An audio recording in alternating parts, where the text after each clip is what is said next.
Okay, so that didn't go as planned. Tennessee went over to Arkansas last week undefeated and ranked number 4 in the country and had their worst outing of the season, losing 19-14 to the Razorbacks. A lot of questions all of a sudden this week in Knoxville. The offensive line really got whipped. The offensive tackles, especially Lance Hurd and John Campbell Jr., really struggled.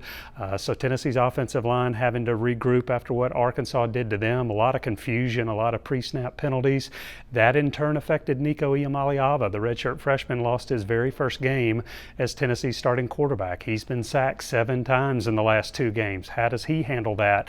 That's a big challenge this week. Then you think about Tennessee's secondary. Arkansas had some receivers that surprised a lot of folks the way they were running free in Tennessee's secondary. So Tennessee's offensive line, Nico, and the secondary are the 3 biggest concerns to me after what I saw last Saturday night in Fayetteville. And as much as Tennessee's got going on in Knoxville, Florida, this week's opponent even has more going on in Gainesville, given what they're having to deal with Hurricane Milton. Florida has practiced Monday, Tuesday, and early today. Wednesday night into Thursday morning, that's when this thing is supposed to hit. And so Florida has a lot of players from the Tampa, St. Pete area. So how do they handle just the emotional? This is so much bigger than football.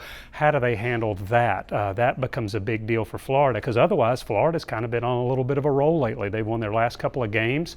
They've got a unique quarterback rotation with Graham Mertz and DJ Lagway that each kind of do different things, but it's worked really well. Mertz will play 2 series, Lagway will play 1, and it's worked out really well for them. So Florida on the field has done some really good things, but how this hurricane affects things, especially all these players from that area and their families, and just the natural worry that comes with that, will certainly factor into this game. It's Saturday night, Neyland Stadium, 7 o'clock on ESPN. Tennessee's like a 15-point favorite.